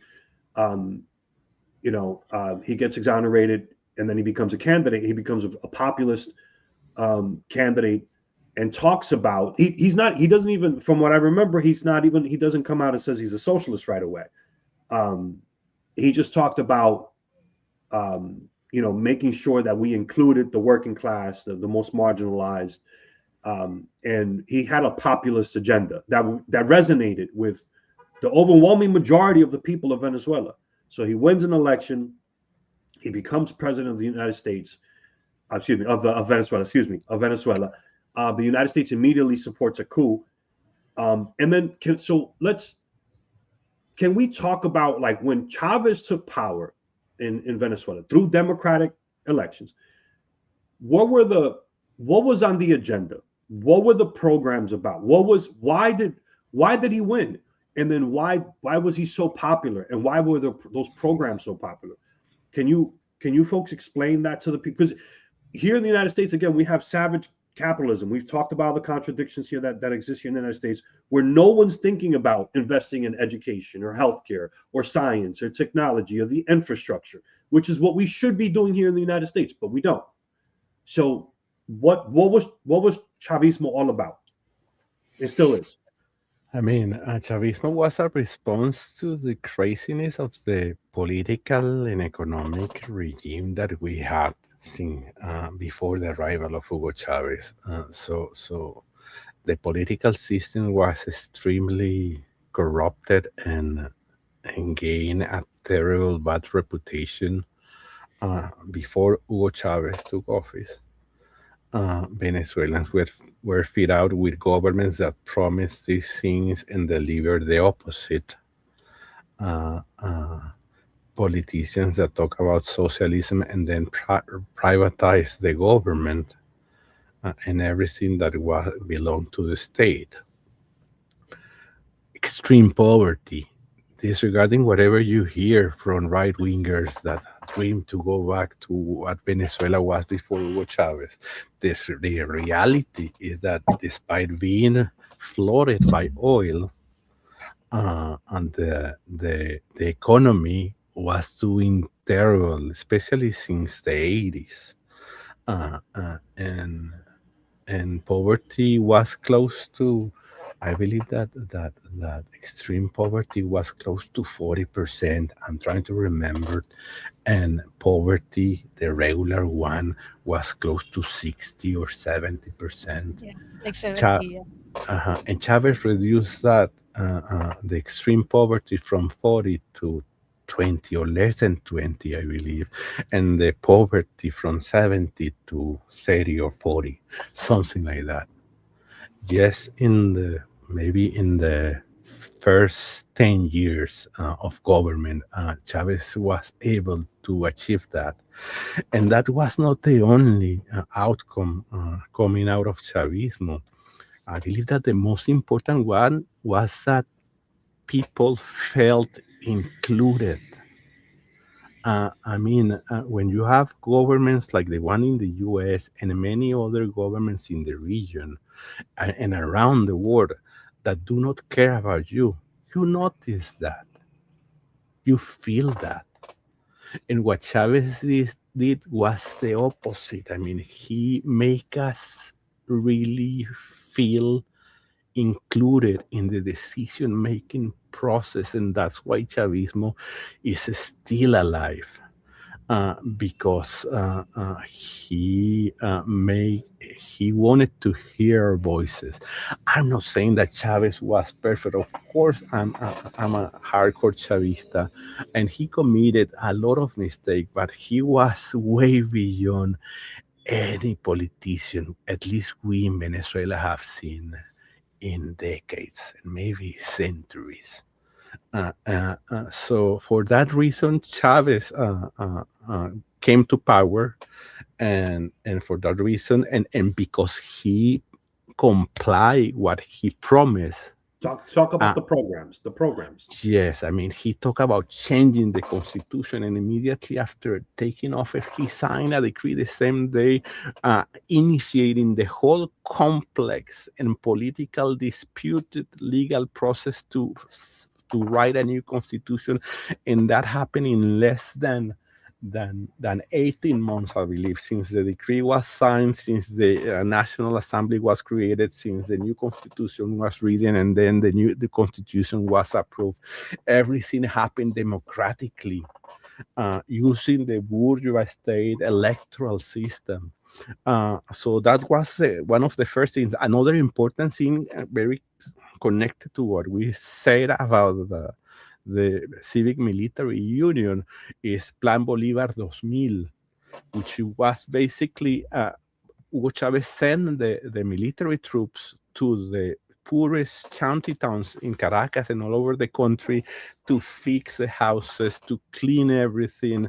And the right-wing opposition hate him for that. And that was the first step in what I mentioned before about this civic military union. Then he took more in-depth steps within the military doctrine and the training of military officers and everything, which is bigger. Anyway, I mean, then we had the coup d'etat in 2002. Chavez took office in 1999, and then we had a coup d'etat in 2002. And immediately after that, with this agreement that was signed between Cuba and Venezuela, because of that, we were able to launch Mission Robinson and Mission Barrio Adentro, which were the two most important social programs that Hugo Chavez launched, and that helped him regain stability after the 2002 coup d'etat. And for that reason, I respect and I admire a lot the Cuban people, because it was because of their help that Hugo Chavez, regained the stability that he needed to keep, pushing the project. So what And were those programs? and those social programs were the Mission Robinson, which was to eradicate illiteracy using the Cuban methods, Yo Si Puedo. And that was amazing because just a few months, maybe 1 year, 1 year and a half later, we were certified by UNESCO as a free of illiteracy territory. And then we launched also Mission Robinson, which was giving access to the poorest Venezuelans, the one living in the poorest shanty towns and barrios of Venezuela, to medical doctors. Most of them were Cuban doctors. And for that reason, the indicators, the healthcare indicators in Venezuela improved exponentially. And the Mission Robinson was not only to eradicate illiteracy, because it was very comprehensively designed in order for people to learn to speak and write, and then to finish in a fast-track elementary school, and then to finish in fast-track technical school, and even many of them enter into higher education system like universities and technical schools that we call institutos universitarios is something similar to the universities, but they are shorter. They are 3 years. So So, they are Jesus, real many. quick, let me interrupt. So I just again, so Travis gets into power, and one of the first things that he does, these are the part of the programs. Let's just emphasize it, is to teach every single person who didn't have the ability for whatever reason to learn how to read and write. They want they wanted to make sure that everyone in the country knew how to read and write at an elementary level. And so some people who have never maybe had never had the opportunity before, and I've seen some of the documentaries you had, like you watch some of this stuff and you see it recorded and you see people learning how to read and write, and then they tell you about it afterwards and they give you the testimonies. I can't help but start crying when I started watching some of this stuff, because it's just, can you imagine a 60-year-old woman learning how to read and write for the If first you time live in the and privilege, you holding up don't the value those things. Yeah, and But then if holding up the Constitution and saying, this is our Constitution, this is my Constitution, this came from my president. Now I know how to read and write. Now I can read my own Constitution. I mean, I get chills just thinking about it. And then with the help of the Cuban doctors to go give just a basic physical, a basic just screening for many people, same thing, who've never seen a doctor ever. I don't. That's why I wanted to interrupt you, because I just need to drive this. If whoever's watching, you know, this is the dictatorship that we're talking about, right? The yes. quote unquote dictatorship that we're talking about. And when A you talk dictator- about the Constitution, also, you forget about many important things. Like with that Constitution, a set of new laws were created that changed completely the economic landscape of Venezuela. There was a hydrocarbon law that changed the relationship between the state and foreign oil companies. And many foreign oil companies hated Chavez because of that.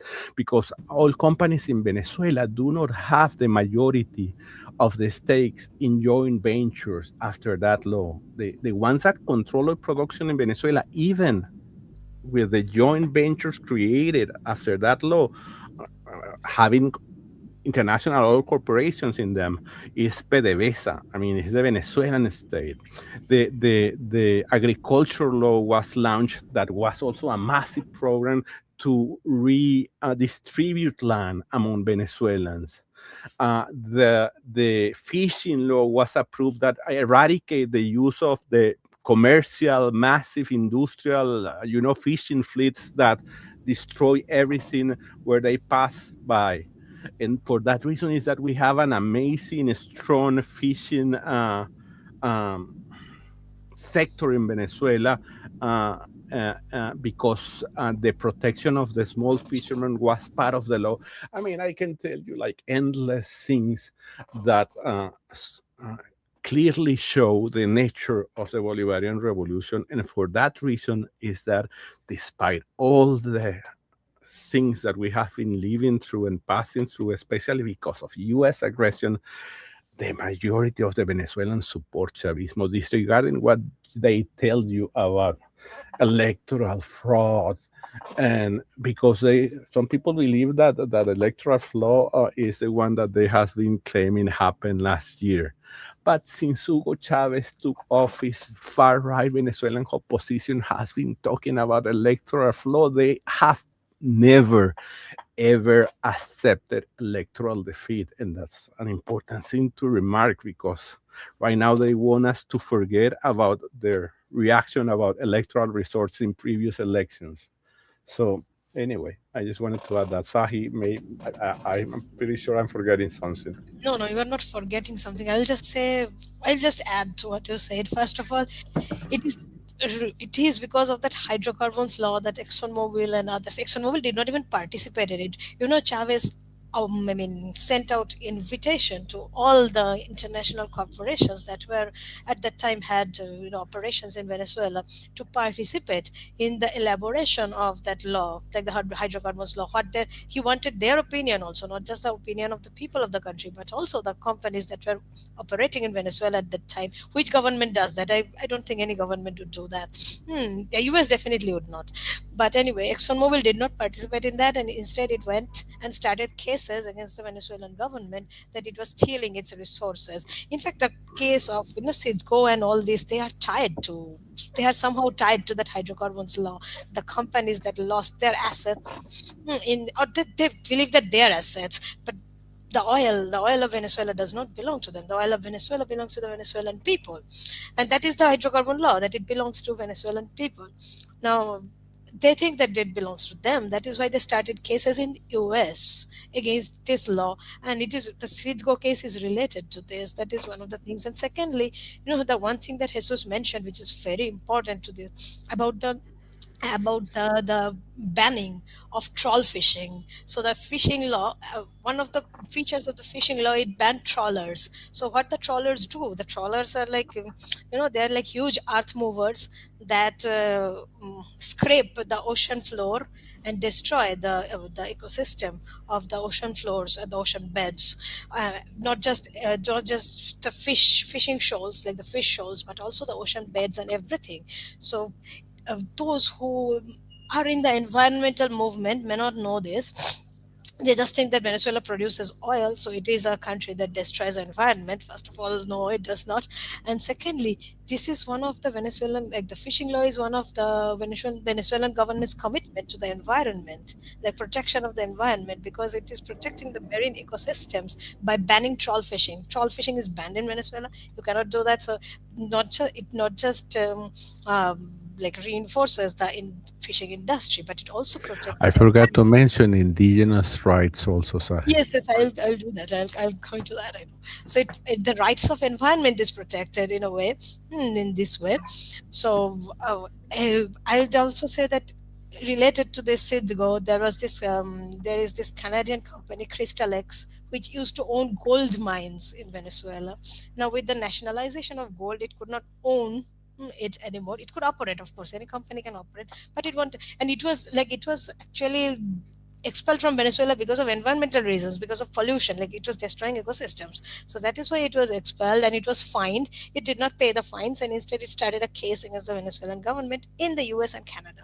So these are like the Venezuelan government has commitment towards the environment also, which many people forget because Venezuela is a oil producing country.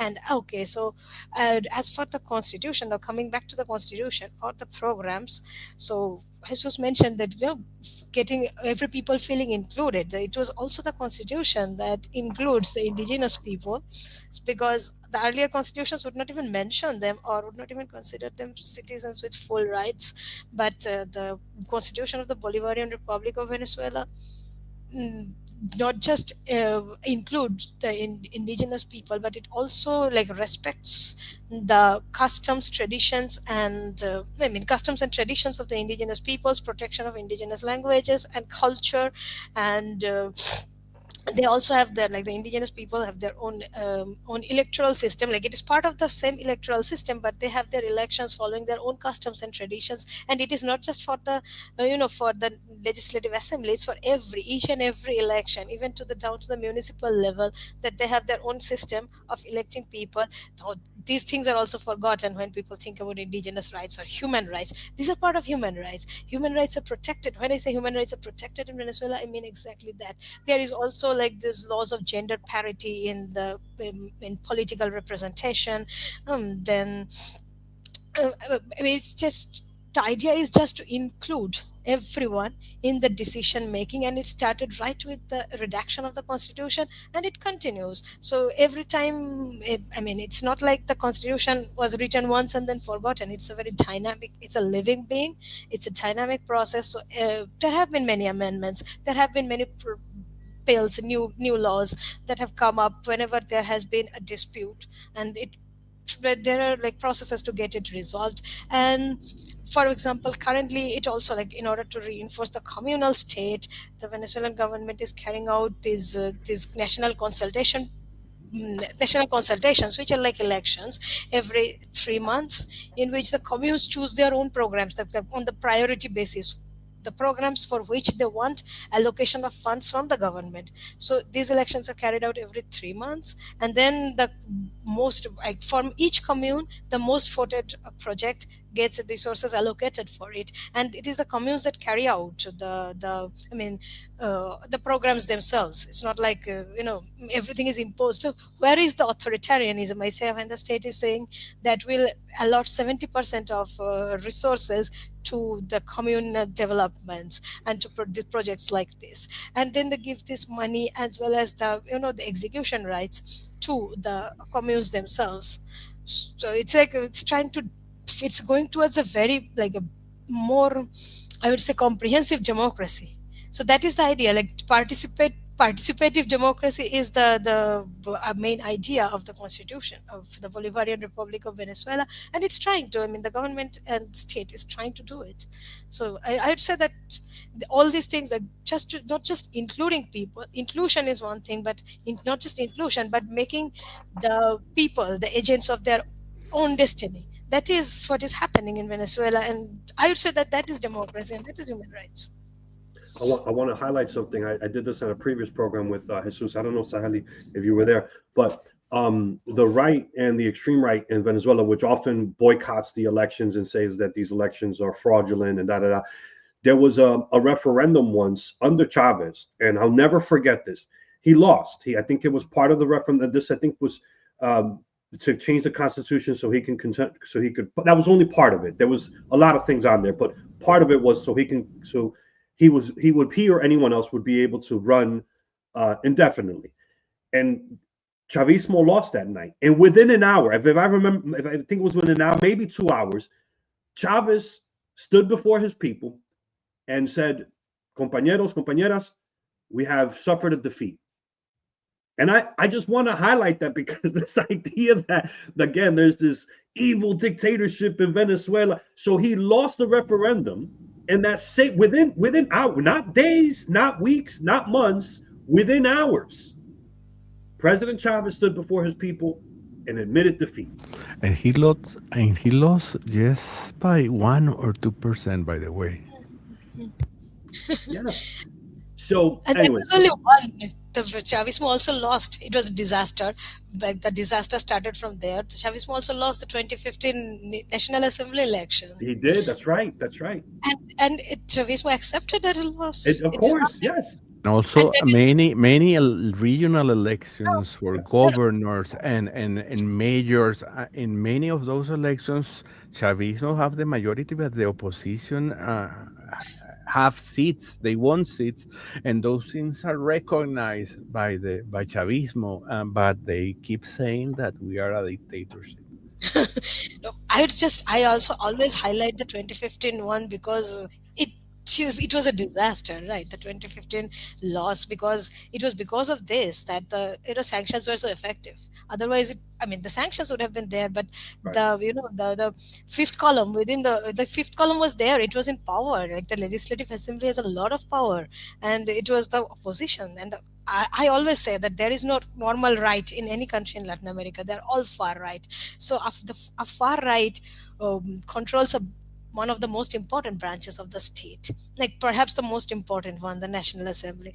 And the Chavismo did not say that we did not lose. It did not refuse. It actually accepted the election. It actually accepted the loss, and it tried to manage in whatever way it could. Of course, there had to be something had to be done with it in 2017, but still, it accepted it in 2015. The moment, just after the election, it accepted the loss. So it's not like, and even currently, with the Chavismo in majority in the National Assembly, there are opposition, the important politicians of the opposition who are members of the National Assembly. They were elected by their people. They were elected by voters, so they are there. So if their own parties claim that the elections are fraudulent, would they claim that the election of their own candidates were also fraudulent? There is, like, there is a opposition governor. There are, so like Jesus mentioned, mayors of municipalities. There are councillors in municipalities, which who are like people who belong to the opposition, different parties of the opposition. So if they claim that the elections are fraudulent, was their election also fraudulent? So that is a very common. There's a, I mean, I think that's a question of common sense. Absolutely, absolutely. So can you folks see my screen here? Am I sharing the right Yes, yes. screen? I Oh, saw I Orinoco keep, Tribune, yeah, Orinoco but Tribune it screen keeps that we can see. bouncing around. I don't know what I'm doing. No, no, we have Um, a carousel like that. That is what happens. So, what do you wish to show? I don't know. no, well, I just wanted to show. Yeah, it's not showing. I don't know why I'm not. It keeps clicking me around. Let me see. The fact that you folks have a fundraiser now. Oh, You have a fund drive, and I just wanted to share that with the people. I don't know why this okay. Go is. to the support us. Perhaps go to the support us. On the black, just Yeah, like but every time contributor I do support. that, it's not linking up on the screen here. It's okay. So if you go to the Orinoco Tribune website, there's a link there that says support us, and if you click on that, it takes you to their fundraising drive for Can I 2025. share? Can I share the screen? I mean, I don't know if I can. Should I try? Uh, yeah, I'm trying to do it from my end, and it's not for whatever reason. Let me remove it. Let me try doing it again. Let me see something here. Yes. Just go to the support us page, and then I probably it will Oops. show you. Give me a second here. Sure, sure. Jesus, you are muted. Nobody can hear you. Oh, is he mute? Sorry, Okay. yes. No, I muted myself. I muted myself, Victor. Yes, I believe that for some reason, when you click there, it opens Yeah, a new website, It which not does, you. is which and that's is why wrong, I couldn't. and that's why you are not seeing it because I believe that you are sharing that particular tab, Correct. right? Correct. Yeah. Yes. This But is the correct I one. figured out how to do it a different way. So here it is. Orinoco Tribune is modestly asking folks to support them, and they're almost halfway through their goal of for the 2025 2026 fundraising, and they deserve all the support that they need. And of course, I've always been a big fan of your works. We've collaborated multiple times, and we're collaborating again tonight. And you have So supported us financially from Anticonquista campaign. We appreciate absolutely, that. no, absolutely, absolutely. Any parting shots here? You know what? Actually, before we do that, we're almost done. But let me. I just want to play something here. Give me play something else. Let me remove this, and I want to. This is from the movie The Rebel. I've watched this documentary a million times, but Me this too. is from the documentary Revolution Will Not Be Televised. Here we go.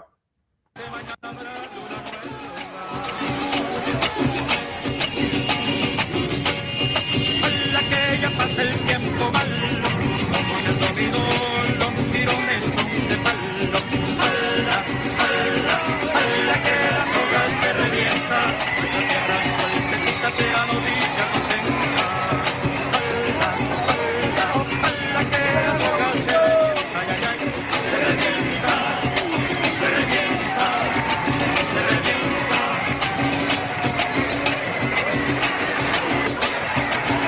La que el fuego en cuero seco, si lo pisan por un lado, por el otro se levanta, por algo tiene la piel florecida de esperanza. Ala, que la soga se revienta, ay, ay, ay, se revienta, se revienta, se revienta.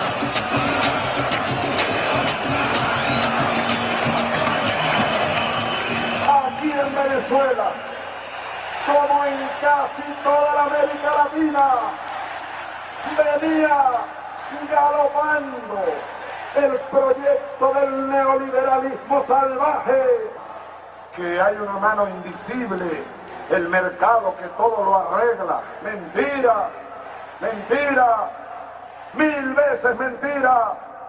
Claro que hay otros caminos. Y en Venezuela lo estamos demostrando.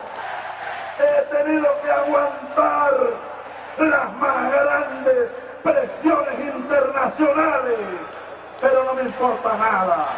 Si algún día me toca bajar al quinto infierno para defender al pueblo bolivariano de Venezuela, pues me iré al quinto infierno a defenderlo de Mandinga.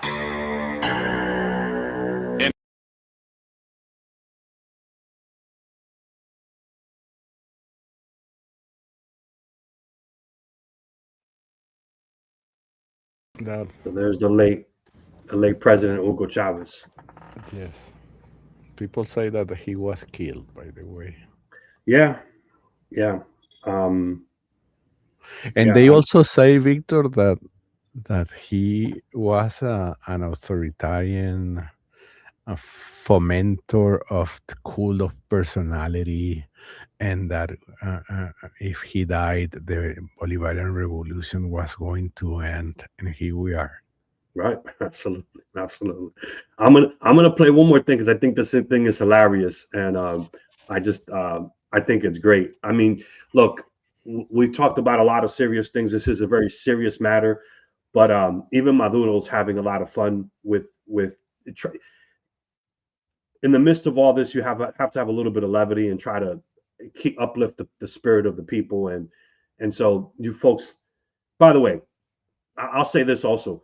You guys have some really good revolutionary music. Like if you guys are not, for people who do speak Spanish, if you want some really good revolutionary music, listen to some Venezuelan revolutionary music, man. A lot of it's really, really good. In the Dominican Republic, todos son grupitos que están armados. I don't know about now, but back then, they love that stuff, man. I was in the Dominican Republic. We would play Venezuelan music all the time in the Dominican Republic. It's part of the consciousness of the revolutionaries over there in the Dominican Republic, the Venezuelan music. So I'm gonna play this because this is hilarious, and Maduro's having a lot of fun with it. In the midst of all this craziness, he's trying to keep the Venezuelan people, the spirit of the Venezuelan people uplifted. So let me play this real quick. Let me see. Can I get this to play now? Oh, here it is. Decirle al pueblo de Estados Unidos, no a la guerra. No queremos una guerra en el Caribe ni en Sudamérica. No.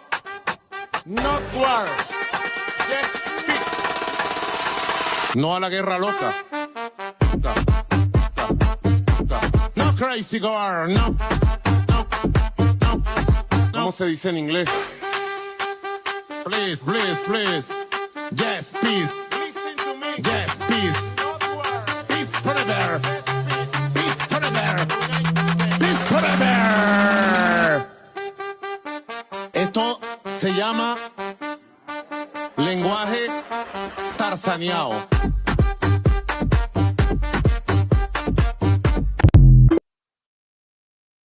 I gotta say, when Maduro first took power, I was a little worried about him because he didn't have that. We talked about this. He didn't have that charisma that Chavez had. Chavez had this big personality, big smile. People gravitated towards him, and Maduro has that now. He didn't have it in the beginning. Yes. He was he was almost awkward in the beginning. And those mixes have become trendy. It's not just propaganda, chavista propaganda or whatever. They have become trendy, and they have been putting them in discos everywhere. And as I told you, some guy, I believe that from the Dominican Republic, posted